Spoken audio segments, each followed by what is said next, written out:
am seeing over a period of time, I am seeing one change in the buying, that rather than only talking about the instantaneously that cost of that particular item who is buying, then there's a total cost of ownership is being discussed a lot.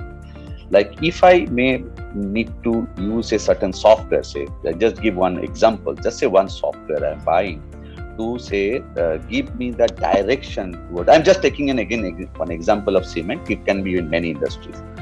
See that, in the cement industry, there are multiple processes and multiple, equipments which runs at a different levels and different input conditions.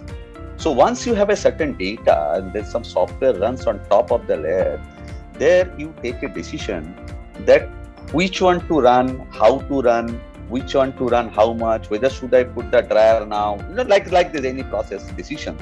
And that is a completely decision automatically taken, and the software is throwing the idea to the operator. You run the plant in this condition. I have simulated for you. This is the least energy consumption pattern of your plant.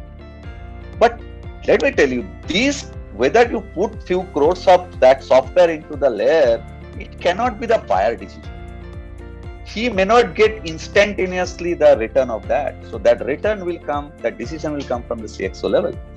So that CXOs and those, at a, chief, manufacturing officers, chief operating officers, or the, chief executive officers, chief finance officers, they are there, the decision makers.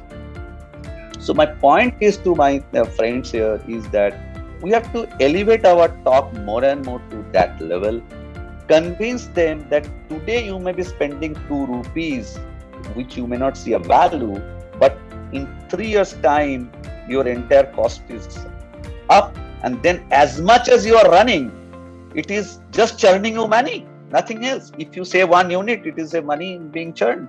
So it cuts 2 ways. One is you are saving your cost of production, and you are adding to the bigger cause of the organization, that is towards the net zero.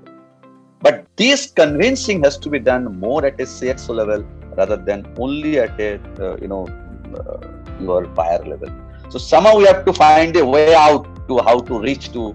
But I must say, people have started looking at that way. This thing has to drive in, and that's what we are seeing everywhere. Wherever we are seeing a successful approach to net zero or sustainability per se, we are seeing that there is it's getting driven by the top. And the vision is very clear, that and the message that is there across the levels of the organization, that is also very clear.